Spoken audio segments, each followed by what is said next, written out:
why are you here in DC for this Save Our Schools March? Well, I came hopefully to help boost the morale of all these great teachers and just let them know that there are a lot of regular people who love them and are behind them and see what's been happening. And it's been a really demoralizing decade for teachers, and so hopefully I'll cheer them up a little bit. Well, my mom's a professor of early childhood education, and this was something that really mattered to her. And the schools that I went to, we moved cities based on the public school system. And really, where'd you move from? I moved to Cambridge, Massachusetts when I was 10 years old because of the alternative schools there that my mother, one in particular that my mother really wanted me to go to, and I got in, and so that's what we did. I'm just going to talk a bit about you know, my life and the kind of education that I had, and you know, what my hopes are for kids today, and really just let them know that there are a lot of people who are on their side and see what's going on, and who appreciate really deeply what they do.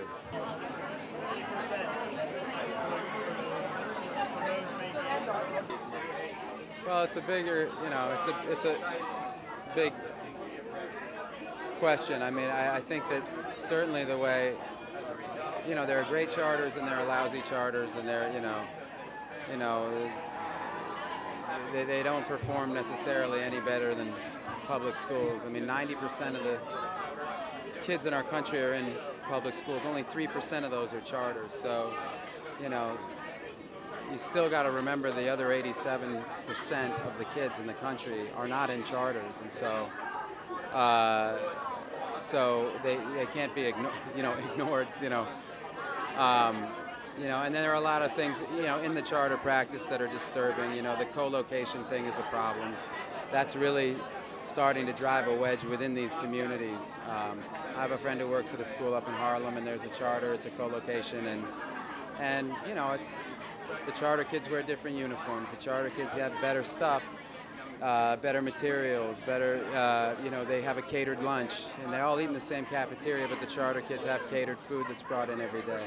At Thanksgiving, turkeys with all the trimmings were handed out to the charter families in front of the other families. You know, everybody's equally poor in the neighborhood, but, you know, the charter kids, now obviously, somebody funding that charter school went like, you know, we gotta give these guys some Thanksgiving turkeys, and that's a wonderful thing to do. But in its application, it's actually causing a problem. So you know, there are things like that. You know, that same school just got cut 350 grand, and Eva Moskowitz spent 1.7 million in advertising, as in marketing. You know, for her stuff. I mean, so it's like, you know, the kind of core inequality has to be addressed. Well, I mean, I'd look at what military things that we will never use, never have any chance. I'm sure there's something we're building to fight the Russians with that we don't need, and that money could go to education. I'm sure there's money to be found in that whatever $650 billion budget. I'm sure there's a little extra there that we could maybe give to poor kids to make sure that they got a decent American education.